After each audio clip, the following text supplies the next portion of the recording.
Welcome to Behavioral Grooves. My name is Kurt Nelson. And I'm Tim Houlihan. Before we introduce our guest and talk about what our guest had to say, we need to tell our listeners about our live event coming up in Philadelphia, Pennsylvania on October 17th, 2019. Excellent idea. So we are going to be celebrating our 100th episode of the Behavioral Grooves podcast. We're going to be doing that in front of a live audience in Philadelphia. Our confirmed guests so far include one of my all-time favorite guests, Annie Duke. Truly. And then also Lila Gleitman. Yeah, amazing. Yeah, Annie is the renowned author of Thinking in Bets, which is one of my favorite books. I think it's one of yours as also, Tim. Totally, completely. And she is also, as we can say, one of our favorite guests, and actually one of our listeners' favorite guests, because she is in the top 4, I think. She continues to be in the top 4. Yes. So our listeners love that episode as well. And Lila Gleitman, is a linguistics expert who has spent the majority of her career at the University of Pennsylvania Psychology Department. So you may not think that that's a big deal, but honestly, she has a list of accomplishments that is a mile long, and recognitions for her work on human language just, tops all living academics. She's really quite amazing.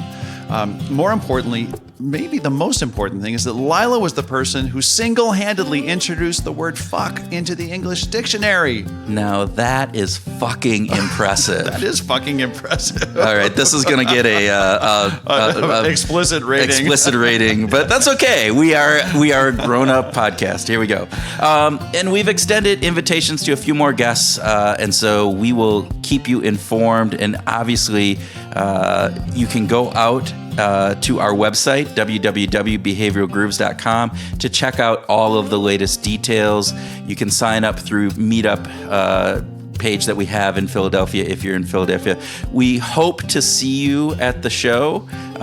If you're in Philadelphia and you can make it, we would love to have you there. Yeah, all those links will be in the show notes. They'll be in the show notes as well. All right, so Tim, to get back into our regular kind of Behavioral Grooves introduction. Okay. I have a question for you. Is this multiple choice or a short essay? However you want to answer it. If you want to go A, B, C. It's super easy. Yeah, I don't know. Okay, right. What is it? In your consulting work with corporations, what do you think is the bigger risk? People doing things that they shouldn't do, or people not doing the things that they should do? I've tended to see people holding back.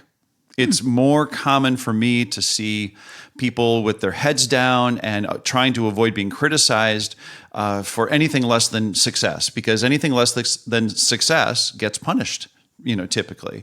So, I did some work at a global company that makes explosives.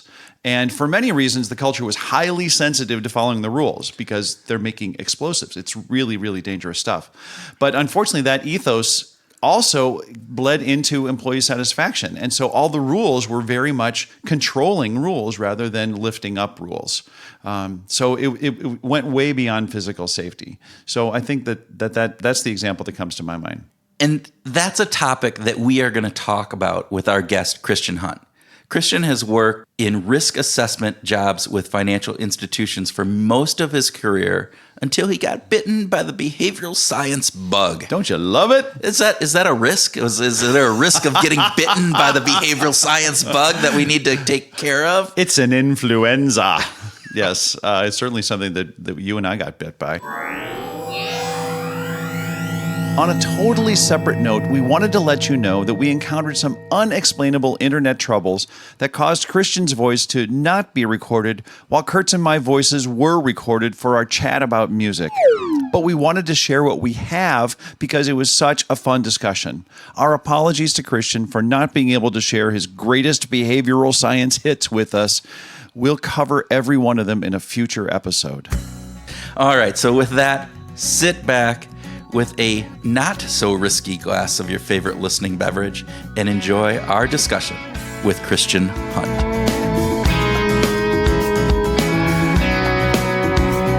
Christian Hunt, welcome to the Behavioral Grooves podcast. Thank you very much indeed. Pleasure to be here. It is great to have you here. We're going to start with a couple of speed round questions. Bicycle or unicycle? Motorcycle. Oh! Okay, so is that rule breaker? Is that a Harley? Is that a BMW? Is that a Honda? What type? Nomad? It is several because one is never enough. So actually, your first two guesses were spot on. So I have a Harley and a BMW, and a Royal Enfield, just to get a classic British one in there as well. Oh my gosh! Very nice, Wow. very nice. Okay, all right. I can guess the answer to this one already, but coffee or tea? Coffee in the morning, tea in the afternoon. Oh, this is like a Michael Hallsworth thing. I think he was, coffee before 10, after 3 tea or something like that. Okay. Laptop. Which would you rather give up? A laptop or an iPhone? Give up a laptop any day. Yeah. Okay. Okay. All right. And final speed round question. Which is a bigger risk? The risk of people doing things they shouldn't, or people not doing the things they should? People not doing the things they should. And I took that from a little cartoon that you had posted up there. I thought that was fantastic. So why is it that there's a bigger risk of not doing the things they should? What goes into that? Oh, because I think we associate people screwing up, which is sort of my term for everything from accidentally doing things to deliberately doing things we don't want them to. We focus very much on action, but I think inaction is equally important to think about, and doing nothing is a choice. And so I think it's important to focus that. I mean, you can do bad things either way, but I just think that one gets forgotten about. And people sometimes think if they sit on something, if they don't take a decision, if they kind of duck it, that's somehow better. And actually the consequences of not engaging with stuff is I think in many cases greater. And why is that? Why are the consequences of inaction? Why do they tend to be greater than the consequences of the wrong action? Well, I think it's just purely the sort of action. We all know this action bias, right? Action feels like a positive thing. Inaction sort of, I think there's often less commitment to inaction because you're kind of hiding from it. So if I positively decide to do something, I've thought about the consequences of doing it, I kind of engage with it a bit more. If I'm choosing not to do something, my level of engagement with that is by default less. And I just think that's potentially more dangerous because it's, there's less thought going into it in many respects. And do you think it gives people an out? They kind of say, "Oh, I didn't do anything, so therefore whatever happens isn't a result of me not doing anything." So it's a totally psychological safe, right? I think, and if you look at, we have this, and let's we just talk politics for 2 seconds because I know you guys love that. It's if you look at what's going on in the UK at the moment, we're facing this crisis, and we have a heck of a lot of people doing nothing. Right, just literally kicking the can down the road and waiting for stuff to happen.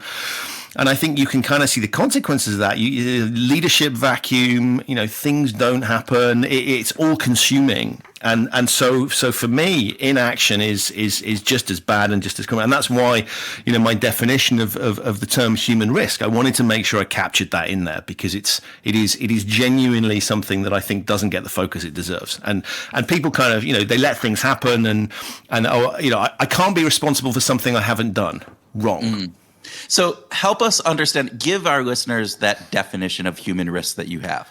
Okay, so the definition is, and it's intentionally broad, right? So the human risk is the risk of people doing things they shouldn't or not doing things they should. And I deliberately came up with something that was all encompassing and covered, willful wrongdoing through to just I'm a bit tired and I've made a mistake. And I wanted to cover the full range of kind of human activity and inactivity as I looked at the risks that we pose. Why is this so important to you? Why is risk so central to your work right now? So I guess probably looking at my career kind of answers the question. I found myself, I started out in financial services. I actually qualified as an accountant. Which we don't talk about too much, obviously. Definitely not. Sorry. I'm sorry. No. That will not be discussed ever again. And it's good. I'll tell you what's good, though. If you're an accountant, you get lower motor insurance because you are lower risk. So if ever there's a benefit to that qualification, it is disclosing that on the motor insurance piece, which back to the motorbikes is not unhelpful. From time to time. So that's a sort of the peripheral benefit. It's probably not one the Institute wants me to talk about too much. But I am fascinated that they get down to the risk assessment of the careers work that you're doing, yeah. You know, and your role. That's fascinating. And this might be the one and only true benefit of being an accountant. Well, it's sure as hell not, social kudos or kind of, and so it's a strange thing. They ask you the question when you go through that long process, and they ask you all the things, and then they ask you to disclose your profession. And so if you are an accountant, you can disclose you're an accountant. So, and somebody pointed out to me that resulted in lower premia. So the only thing I can conclude is they've done a very crude assessment based on the stereotype that caused you guys so much amusement that says, if you're an accountant, you are unlikely to be a breaker of speed limits and taker of huge amounts of risk. Fair enough. But we digress. So I started with that, and then kind of moved into banking for a number of reasons. Obviously, it doesn't pay too badly. And then I found myself on a kind of interesting trajectory that involved quite a lot of regulatory work. So I was seconded to a regulator while I was working for one firm. And then I ended up working for the financial services regulator, the main regulator in the UK. And I have to stress, post-crisis, they were looking for people that were not natural regulators. And so I joined the regulator. I had responsibility for supervising. So this is the kind of contact point between the regulator and the firms. A number of international banks in the UK. And there was one in particular that I spent a lot of time focusing on. When you focus on things, it's never particularly for good reason. So things had happened, and so I ended up spending a lot of time looking at them. I then became COO at the regulator, really looking at the inner workings of the regulator, and then I came and joined that firm that I'd been looking at. And I joined in a function which is compliance, so looking at the rules that you have to comply with, and then something called operational risk. And in the sense of a bank, operational risk is all of the non-financial stuff. So it's not about are you lending money to the wrong people? It's not about your exposure to the stock market. It's everything from cyber risk, fraud, general sort of things that can go wrong within the what they call consequential risk. So as I was doing this joint role of looking at compliance of what the rules say we can do and not and can't do, and what the risks the firm was running, as I was looking at both these things, what I realized was that I was in the business of influencing human decision making, because organizations can't be compliant of their own accord. It's the people within it that determine whether you are or aren't. And then the largest single cause of operational risk within a firm is people either causing problems in the first place or making them worse by the way that they react or don't react to them. And so I was looking at these sort of topics and recognizing that the way that the industry as a whole, not just the firm I was working in, approached these topics was sort of completely illogical. And if we were in the business of influencing human decision making, why were we using techniques that belong in a Dickensian workhouse? The kind of I'm just going to tell you to do this and I'm going to assume that you're up to no good. When actually what I realized was this thing that had been out there that had interested me for some time. And I'd read all the books and paid probably more attention than I had to my undergrad degree, which was actually in literature, interestingly. And I think that tells you something, because literature is about people. We generally don't write books about things that don't involve people. Children's books being a slight exception, but there you've got creatures that act as a proxy for people. And so there's been this fascination with what makes people tick. And so I basically realized that if I wanted to do this role of compliance and risk, if I was in the business of influencing human decision making, why wouldn't you copy the experts, advertisers, governments, and you're in trouble when you're copying the government, and sort of looking at and tech companies, and you look at all those techniques and take those techniques and bring it there. So I started to kind of bind these things together, and then at the time everybody was talking about machine risk, so cybersecurity and algorithms and all of these things, and robots taking over the world. And I kind of was like, well, what about people? They're really important. So I coined this term human risk as a counterweight to technological risk that everybody was, and particularly in financial services, the obvious financial risks. And so this concept of human risk was born. And so it really just came from my career. And the more I looked around organizations, you can see so many things going wrong, whether it's, airlines have issues. You just have to search for the words human error. and you'll find there's a heck of a lot of things happening that are as a result of people. So I just glibly concluded that people probably were, as well as being the largest asset in many cases of organizations, also the biggest risk or the biggest cause of risk.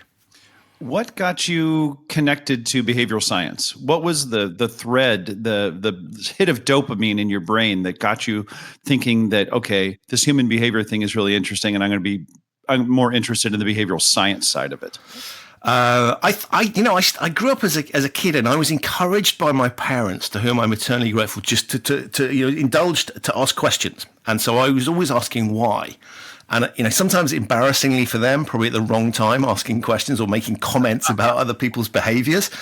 But I've always been curious about what makes people tick. And so the literature piece, I think, is important because, you're reading these books and it's, stories go through with a sort of narrative arcs around people and their decision making.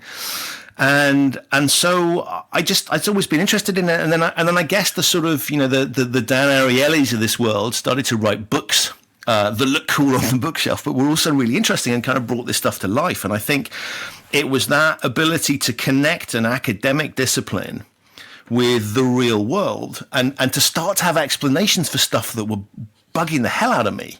Yeah. That I found fascinating. And it was then this, then being able to combine that with what I was doing at work, suddenly just all sat together. And I figured I'd found my calling of this space. So was predictably irrational your gateway drug?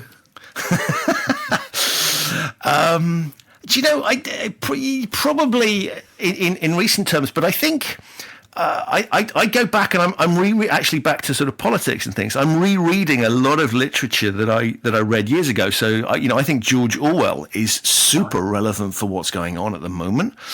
I think Kafka is super relevant for what's going on, and so you look at those people. They were analyzing it just through the sort of mechanism of telling a story. And I think that I would say those things. I enjoyed reading those books and watching plays where there was some kind of element of human dynamic where you had to work out what was going on, what was motivating these people. So I think probably my initial hit was in some of that kind of particularly 20th century literature. But yeah, if you're asking specifically about kind of behavioral science literature, then I think Mr. Ariely, sorry, not Mr. at all. Dan Ariely is right up there, and Kahneman clearly again was another sea change.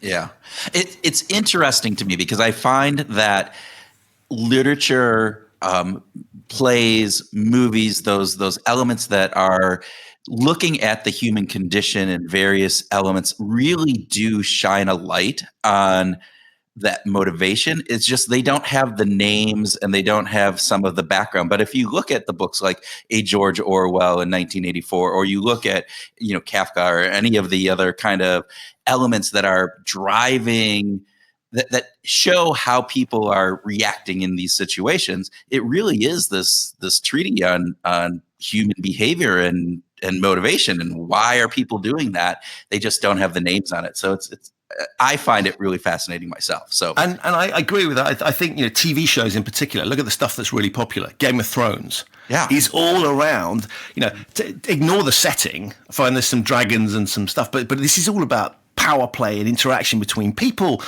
And then recently I loved it. If you guys have seen Chernobyl, the HBO Sky series, which I blogged about as I did some analysis on as a sort of human risk piece.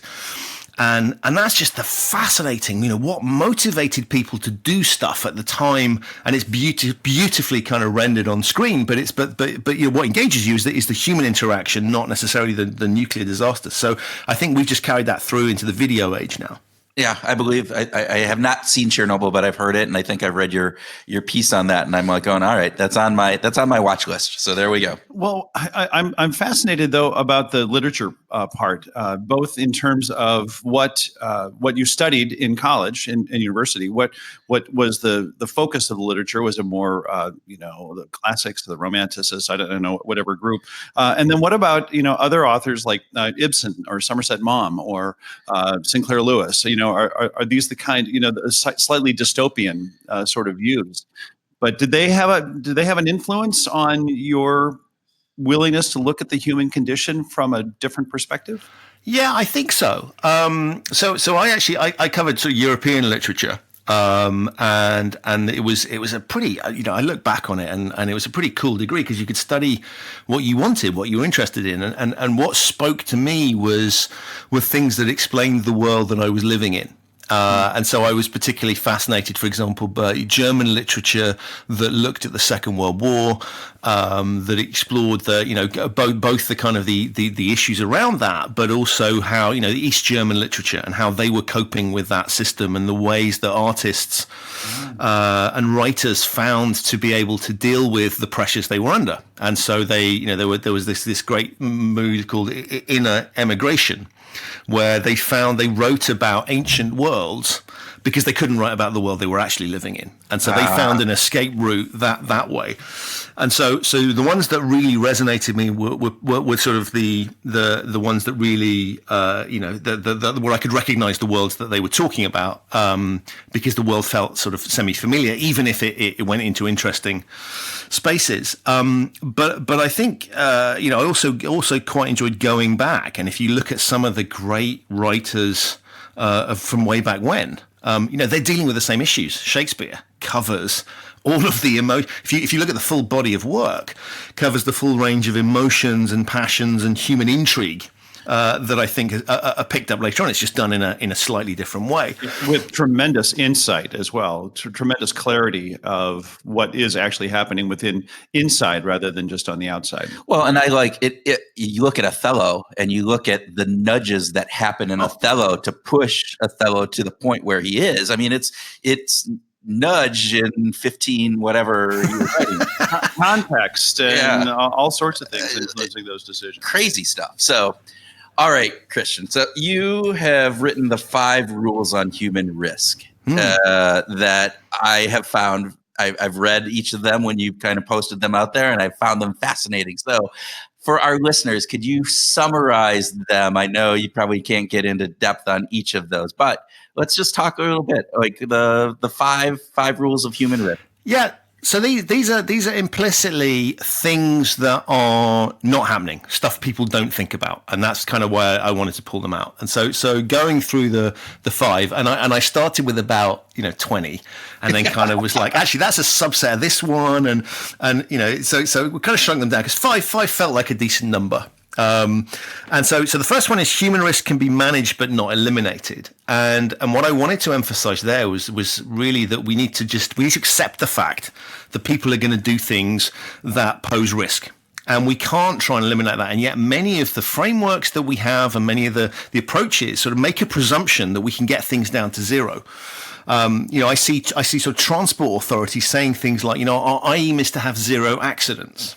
Yeah, which sounds great, but it's just insane from a deliverability perspective, because to have 0 accidents, you would be literally probably not permitting anyone to drive under any circumstances whatsoever, right? Because it and so people in firms, they talk about 0 tolerance. Now sometimes that's really important. And things like, bullying or racism or fraud, very, very important to eliminate that. But you cannot eliminate the entirety of humankind. And nor is that desirable, because actually the reason we hire people nowadays, particularly in the knowledge economy, is to be creative and to think and to be innovative. And so if you don't allow people to make mistakes, you will never end up with the trial and error.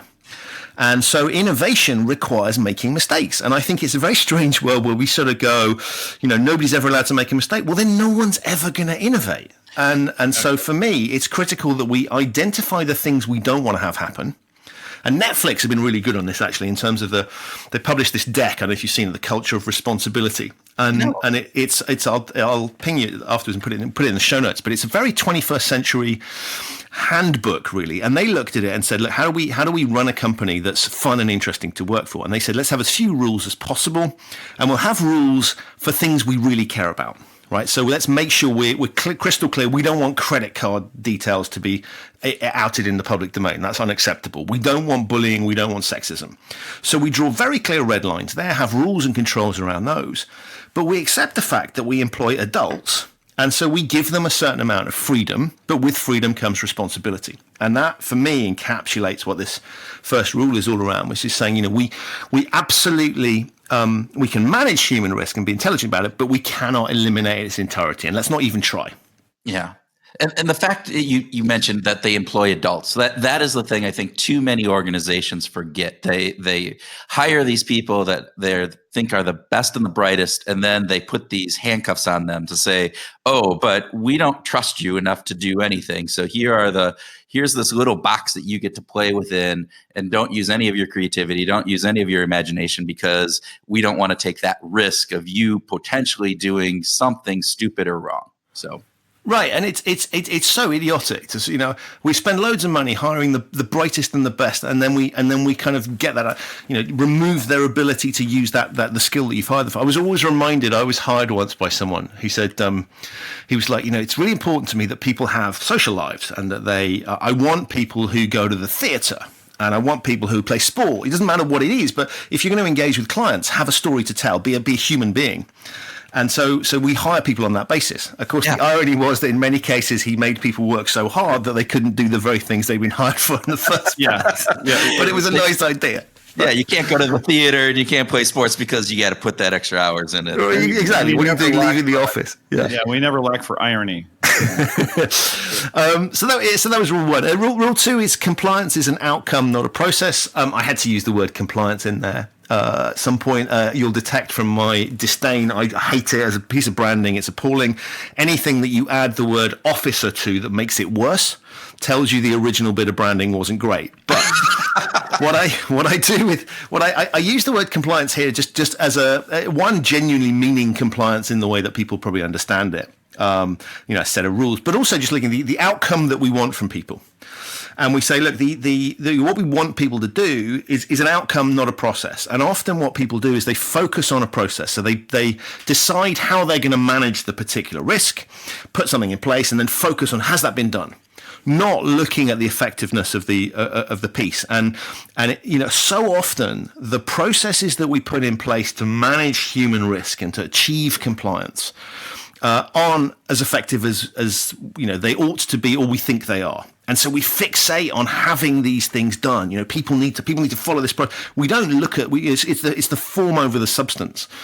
And I sort of I wanted to kind of emphasize to people, you need to look at what's the direction of travel. And back to motorbikes, if you're riding a bike and you're turning on a bend, you need to look where you're going, otherwise you will come off. And it's a very well-known fact. Just look where you want to go. Look at the outcome. Don't focus on the process. And so that was kind of what I was driving at here. And really, lots of things that we're asked to do are just dumb and don't serve the purpose. And people kind of cleave to these things. And anybody that's traveled, you go to certain countries and the questions they ask you, to fill in, things like, are you here to commit acts of terror?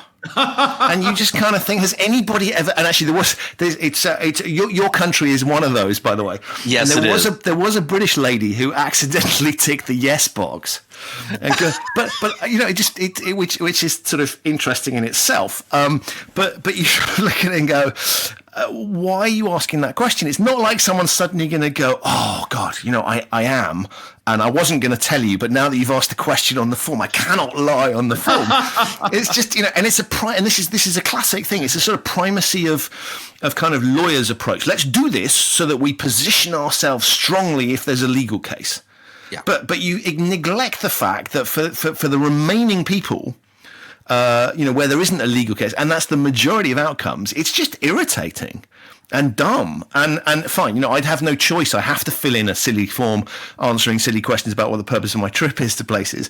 But if you look at it within organizations, you want individuals engaged, and wasting their time with silly processes, particularly because human beings can smell a poor process. I know when something is done so the organization can cover its backside. So don't waste my time with things that actually maybe I recognize probably don't cover the organization's backside effectively, but you're still doing them. And so this primacy of process over outcome, I think, is really dangerous. Excellent. What's number 3? Number 3 is the human algorithm is complex and often irrational.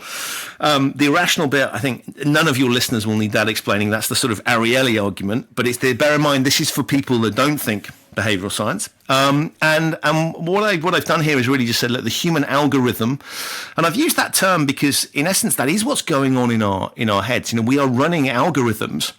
And often the way that people approach those algorithms is logical. Let's try and influence people's behavior using logic. Yep. And we know that emotion and environment and a whole host of other pieces are there. So, yeah, it is important to understand that there's an algorithm going on. But the complexity of that is critical. And I think if one looks at that, what can you do? We can't really change the algorithm, but what we can do is change the inputs. And that's where I think changing people's perceptions starts to be quite helpful. So the message here to the less behavioral science infused readers of this thing was really to say, look, think about the fact that don't assume that people are these logical, rational people. So the Homo economicus kind of whole discussion, but perhaps we can think about the fact that if we can't change the algorithm, we cannot. Somebody said to me the other day, which I thought was a lovely description. We are basically, our hardware and software is kind of pre-programmed. So all we can do is play with the data that we put through that. And so if we're looking to change the human algorithm, let's change the inputs to the algorithm, and that'll then change the outputs, rather than trying to reprogram the algorithm in a way that you would do with a computer. I love this idea of thinking about the human condition as this system that is, to a very large degree, hardwired. Well, and it goes into what you always talk about, which is context matters. And so it's the context of the inputs that are going into that algorithm that are going to determine what that outcome is. And oftentimes we dismiss that because we say, oh, no, that software or hardwire should overcompensate for whatever that would be. That, oh, you put me in a room full of donuts and I should know that, hey, my software says, no, I'm on a diet, I should not eat those donuts. But damn it, it's really hard, right? So I'm going to probably eat a donut. And it takes you to some interesting spaces as well. I think if you look at prison, and the whole theory behind that, and sort of if we, the traditionally, I'll just lock someone up so they can think a little bit harder about what they've done, and we kind of expect them to come out being model citizens, and so I find that fascinating. There's a great book, I don't know if you've seen it, by Julia Shaw, called Making Evil.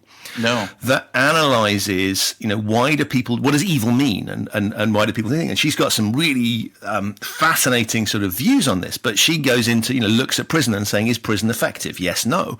Well, the way that we typically approach it in the crime and punishment mindset is it doesn't, because we're not really dealing with the situation. We're just kind of making ourselves feel a bit better by locking someone up and go, that'll teach them.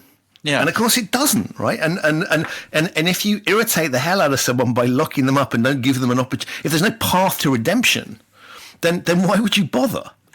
Well, and you're putting people into a context, right? The situation where they are surrounded. They might go in for maybe a minor offense, right? That something whatever that would be, and yet they're surrounded by people who this is a lifestyle for them. And so what are they going to be? What is that data that's going to be input into that, right? It goes back to the Zimbardo and the Stanford prison experiment and all of his work, and kind of looking at, hey, that environment caused not only changes to the prisoners and how they responded, but it also looked at changing the guards and how they viewed the prisoners and they viewed themselves. And so, and granted, there's some controversy around that whole component in that experiment. I think the underlying components of that are still true. And that is really this component. And I love the way that you talk about that. So great. I'm reminded of, speaking of literature, Stephen King's book, The Shawshank Redemption, where Red is in for life. And he every few years he's up for parole, and he sits in front of the parole board. And the question is, have you been rehabilitated? Well, what the hell does that mean? I'm just sitting in a tank. How in the world could I have been rehabilitated? It's absurd. It's just absurd.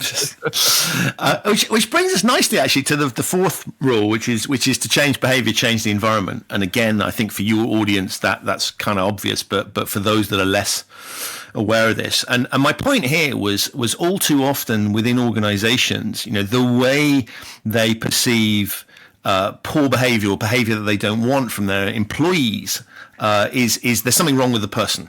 And the start point is, the first question that's always asked is who's responsible?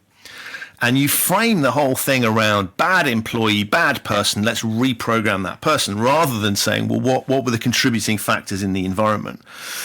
And I've just seen so many examples where it's not even considered that the environment might have some part in it. It's immediately, let's go find the names of the guilty, and if necessary, we fire them or we discipline them or whatever, rather than, I think the start point should be what in the environment could have contributed to this happening. And sure, if somebody's done something that's negligent, that's irresponsible, that's whatever, well, you can pick that up. But let's not start with that presumption. And there's a great book by an Israeli professor called Yuval Feldman, yet another one from the Israeli school of amazing behavioral scientists. And he specializes in behavioral law. I don't know if you've seen this stuff. And so look at how do you write legal systems that think about the way people actually behave rather than the way we'd like them to. And so he looks at, how do you get the most, and his book is called The Law of Good People, because he says we always start by writing rules for bad people. And we focus on, he said we should focus on the good people. And I'm paraphrasing hugely here, but it's quite right. If you're a really bad person, you don't care what the law says. You're going to do it anyway. And what we don't look at is the unintended consequences for the majority of people who in most circumstances want to do the right thing. And so for me, this focal point around an individual is just the wrong way of looking at things. And we should look at the environmental circumstances before we start to wonder whose fault it is. Particularly if you're investigating something, you want to make sure that you have you've got the full facts from people, and they're not going to tell you the full facts if one of the consequences of being open and transparent is you get into more trouble. Right. Yeah. So when you're talking environment inside an organization, you're not talking the bricks and mortars particular. You're talking culture. You're talking the kind of unwritten rules of how people operate. Is that? I mean, I do mean the physical environment to an extent. Yes. And then sometimes that can be highly relevant. But you're right. I mean, things like the culture, but also things like, how easy is it to comply with the rules? So some of the bits of work I was doing when I was still employed in financial services was looking at saying, is there a correlation between very long rules and people breaching those rules? And unsurprisingly, right, the answer is yes, because if you write a fat rule book that's 500 pages long, from an organizational perspective, that's awesome because I've covered myself off. We've got it's in this book. They will have known better.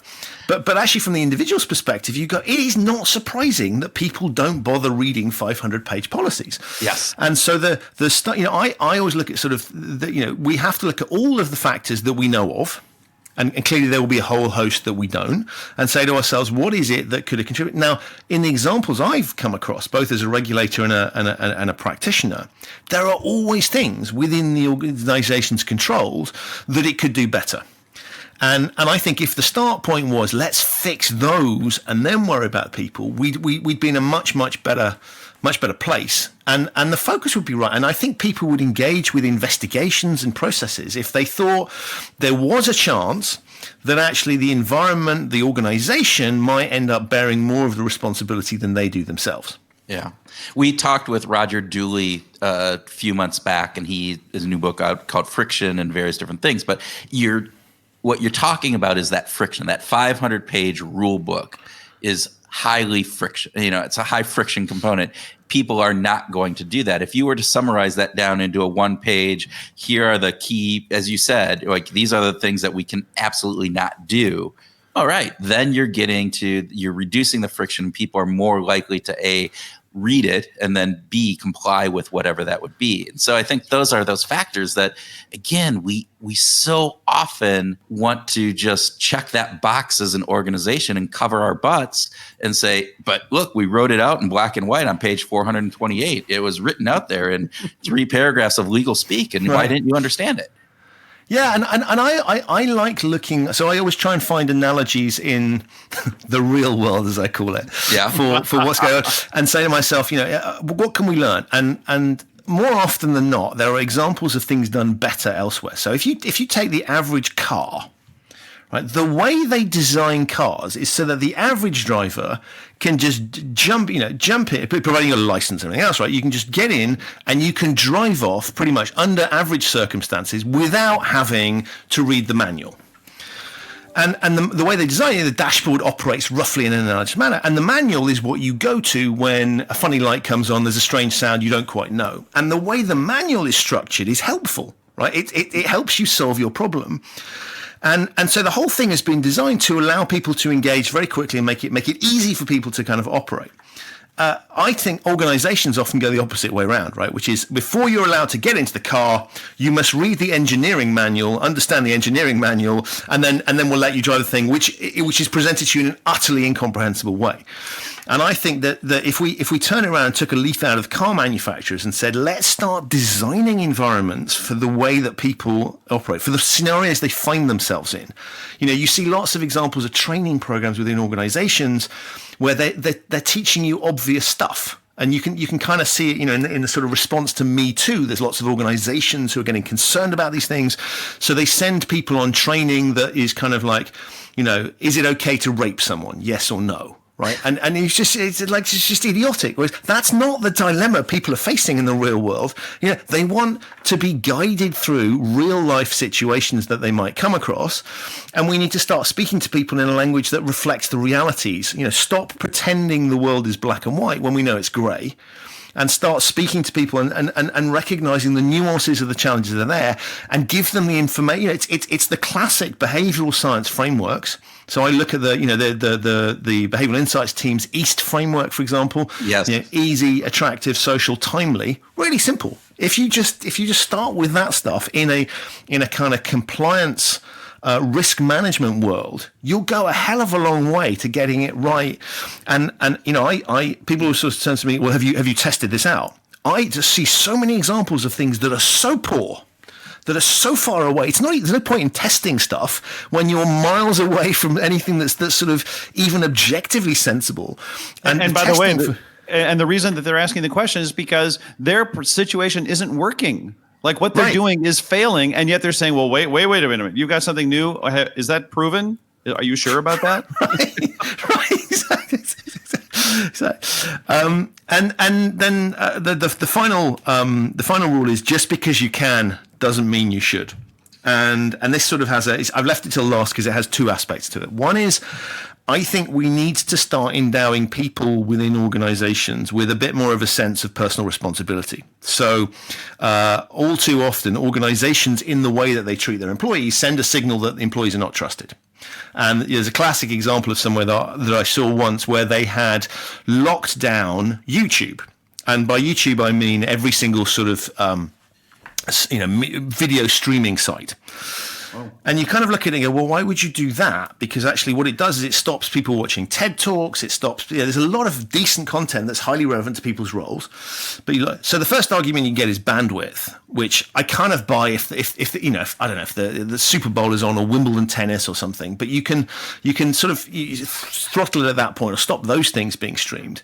But generally speaking, bandwidth shouldn't be an issue. Then the second argument you get is cat videos. People will spend their whole day watching cat videos, to which I say, one, if it's the case, if that floats someone's boat and they get creativity from watching a cat, what's the harm? And secondly, even if somebody spends their whole life watching cat videos, that's not a YouTube or a video problem. That's a kind of employee challenge that's got nothing to do with the mechanism they've chosen. Well, and you hired adults, right? Right. You were supposed to have hired adults that are competent and right. And then the final argument is people might watch pornography all day. Right, which if people think that's okay, you've got a whole host of bigger problems, and of course you can lock that stuff out. But what I find interesting about that approach is it sends a signal that systems are covered everything. So therefore I approach everything with an attitude of, oh, well, they've locked down YouTube. If I can, if a system will let me do something, I don't need to think for myself. And I think this is something we need to instill in people. We need to allow people, back to the Netflix example, we need to allow people to screw up slightly, stop the really severe stuff, but give them a sense of agency and responsibility so that they can start to think for themselves. Because if you've removed that ability, people will just go, well, my world is set. I'm doing what I'm told. And if the system lets me do it, it must be okay. And we've seen lots of examples where the system does allow crazy things to happen and people haven't thought for themselves. The equivalent of slavishly following your GPS unit and driving into a river happens in organizational context. So that's the first context. And the second one, just because you can doesn't mean you should, is targeted at the organization to say, look, it is really easy as an organization to go, we have employed you, therefore we will dictate terms to you. We will tell you what to do. We will impose dress codes. We will impose a whole load of restrictions on you. And I say to organizations, I think that's really, sure, there's times where that's appropriate and you should do that. And you have the ability to, force somebody to carry a security badge to be able to get into their office. You can dictate, where they work. There's a whole load of things. It's perfectly reasonable. Health and safety would be a good example where it's perfectly okay for you to be dictatorial. But there are lots of other examples where you need people to comply in a kind of qualitative way, where you need them to think for themselves, where you need them to be responsive to the situation, and where a kind of very robotic response to things will produce the outcome that you don't want. And therefore, I say to organizations, just because you can put pressure on people in certain ways, over control them, doesn't mean you should do it. Think about the negative consequences, the things that, the unintended consequences of your control framework. Fascinating. Yeah, I think about this big challenge though that you're putting out to people. Getting people to think for themselves is really, really hard. It is much, much easier for us to think in black and white than to think in the nuances, to actually consider the consequences or to think about a situation. It's a big damn challenge that you're putting in front of us in a world where we like the idea that GPS will just take us wherever we want to go. And okay, occasionally we end up in the river. But I think if we don't get to grips with these issues, we're not getting the most out of society. So organizations will fail if they don't get a handle on this stuff and start thinking about these things, because it's the human risk for me is critical. You can see it. If a single employee within an organization does something that is social media worthy, let's take that United Airlines situation, for example. That can cause you no end of damage and no end of harm in a way that was never previously the case. In the old days, the only person that could really cause reputational risk were and it was, of course, always men in the C-suite, because they were the ones with the fax machines, the telex. They spoke to the press. It was their decisions. Every single employee has the capability to cause their organization reputational and beyond risks. And I think we have to just recognize that. And the control frameworks that we had in place that might have been fit for purpose, and I question whether they always were in the 20th century, don't help us deal with a world where there's, information flow is much greater. There is societal expectations are shifting. And if we don't start to address some of these issues, I think organizations are going to be taken down by some of these new challenges coming over the hill, which if we geared up and used our employees correctly, you could help to mitigate. The best form of human risk mitigation is other humans. Well, Christian, thank you. This has been fun. It has been informative, and I am absolutely positive that our listeners will have loved this. So thank you very much for joining us here at Behavioral Grooves. Welcome to our grooving session, where Tim and I groove on what we learned from our Behavioral Grooves interview, have a free-flowing discussion on some of those topics, and whatever else comes into our algorithmic brains. Yeah, you were really hit by this idea of the human algorithm for decision making, right? Yeah. Well, as Christian said, he said the human algorithm is complex and often irrational. And just to think about how we operate as a human algorithm, it put things in a perspective for me that was really interesting, and I felt insightful. Yeah, it is insightful because it's different, right? We don't hear the comment about decision making being a human algorithm, and that's exactly what it is, though. It is. It's We a have set of formulas. We have these components within our brain of how we look at things, and then how we process those things, and then the decisions that are based off of those. Yeah. And what I loved about that is that we often think of algorithms as relatively simple. X input, Y input, Z input, calculate all those up, and boom, you get, your output. The thing that he said that I thought was really fascinating is that we have to understand that we have this algorithmic mind, and that we often do, and particularly in business, we often think, well, this is how people operate, right? It's our famous incentive components, like, oh, well, if we just pay them more, Right. they will do more, because obviously the algorithm is we work for pay, and the more pay we get, The harder the they'll harder we will work, which is, Yeah. it's a very simple algorithm. But the fact of the matter is, we have a very complex algorithm, and in addition to that algorithm, it often is an irrational algorithm. It's the emotional side of what comes into play. So that business, when we put those rules in place or those proponents in place that are based on this human algorithmic simple component, it really is the wrong way of going about it. So why does irrationality come into our algorithms? Why do you think that that's the case? Because we have a human brain that works through chemicals and electronic components that is shaped by both DNA and environment and a number of other factors that come into it. It isn't a algorithm that is a computer software program. It is a messy, weird kind of component that, as you know, that algorithm changes based on the context in which you're living in. It is based on, your history with various different things. So there's all these factors that come in, and it's so complex and so hard to fully understand, that I think there's definitely these irrational components in there, just because we're human. Yeah, I'm glad Christian pointed that out in that way. I agree that was really insightful. I thought that was really cool. All right, so what do you want to groove on? Change the environment. This is like one of my favorite quotes from anyone was Buckminster Fuller's comment about "Don't change the man, change the environment." Now he was talking about physical spaces. He was a designer and he created the geodesic dome, and so he was thinking about space, and architects like Frank Lloyd Wright did this. I think we've talked about this before. How architects can use the physical space to influence how we feel about a place. Right? Yeah. How we walk into some buildings and we feel grandeur. You walk into a huge church, with monstrous, especially the neo-Gothic, churches were built to be enormous so that humans were really small, and they felt the presence of God as being enormous. They felt that awe.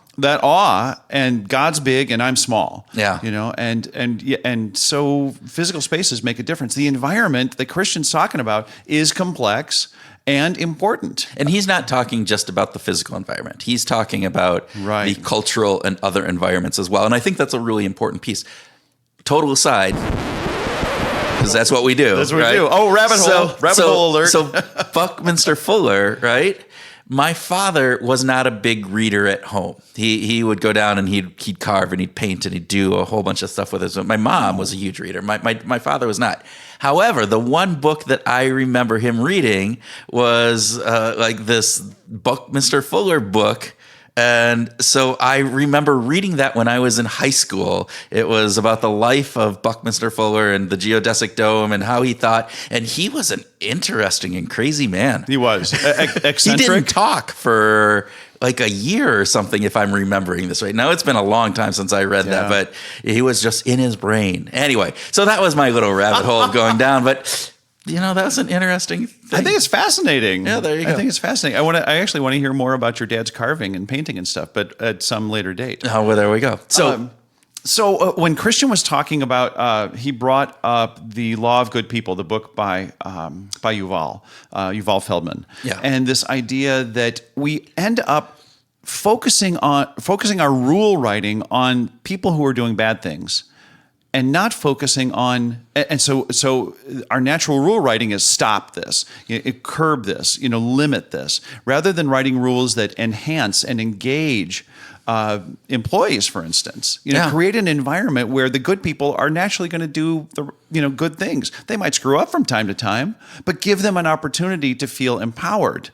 And we, as within the corporate world, do a terrible job of that. I think about HR departments are so have been trained after so many generations of how to protect the company. So the rules are, so many of the rules, not all the rules, but so many of the rules are built around how can we stop bad people from doing bad things, rather than how can we engage the most people in doing the right things. Well, and I think it brings up a couple things for me. One is, because we have put these rules in place and because we focused on the bad things, that is primed, right? Right. So all of a sudden we are looking at this and the culture is about, wow, all these bad things that could happen or are happening. And I go back to when I worked at ITT Consumer Finance when I first graduated college, and we were handing out loans. We are the lender of last resort, and so we would give loans out. And I would have to call probably about 5% of those people at the end of the month because they were late, and we did our own collections, and I'd have to go out and do collections and all these other fun things.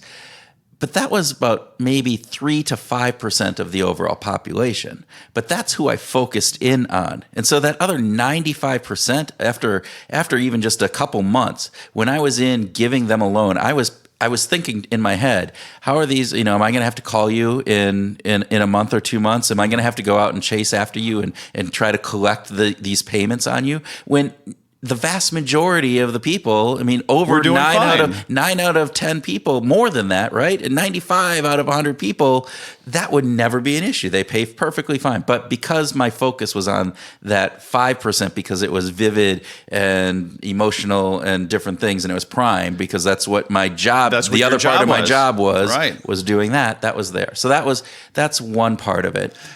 There's an example of a company that both of us worked for that has, in recent years, implemented something they call the Summer of Love. And I think this is a great example of having a rule that is engaging and supportive. And during what they call the Summer of Love, basically between the U.S. holidays of Memorial Day and Labor Day, the rule for dress code is wear anything you want as long as you don't get arrested. It's a great rule, isn't it? Wear anything you want as long as you don't get arrested. And the interesting thing is, after being there through several years of this, the status quo bias, and we've got culture and we've got status quo and we've got normal things of relationships. No one shows up in anything inappropriate. No one. Everyone comes to work in a very sensible, decent clothing. There's we never hire an issue. Adults, right? We hire people that are good and positive. And so let's embrace that. Let us embrace that component. Okay, Kurt, you said that there were two things. What was your second thing? So it reminded me of positive psychology, which came about in the late 70s kind of component. Whereas before, psychology had focused in on what was wrong with people. It was always looking at our neuroses and our various different things. And it wasn't looking at, well, what are all the things that we do really well, and how do we enhance and make those better? So how do healthy people get more healthy? How do positive people get more positive? And so I think once that started coming in, it led to a whole change in a lot of the psychology. I think it was a lot of the stuff that led into behavioral economics and looking at some of those components and various other aspects of this. So that piece for me is really kind of highlighted in this as well. That's cool, because the nudge certainly is we're treating people like adults. We're giving them a classic nudge of, we're going to move the cookie jar. We're just going to move the cookie jar and put it in a translucent jar, just to remove that major temptation at the front of the cafeteria. That's a great example of, you're still an adult. You can choose what you want to do.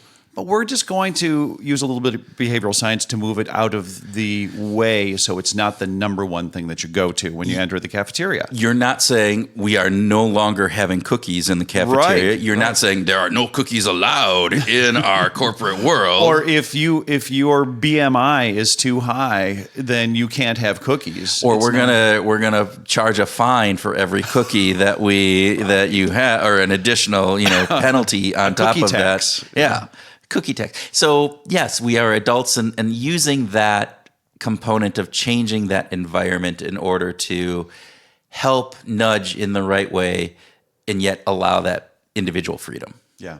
Okay.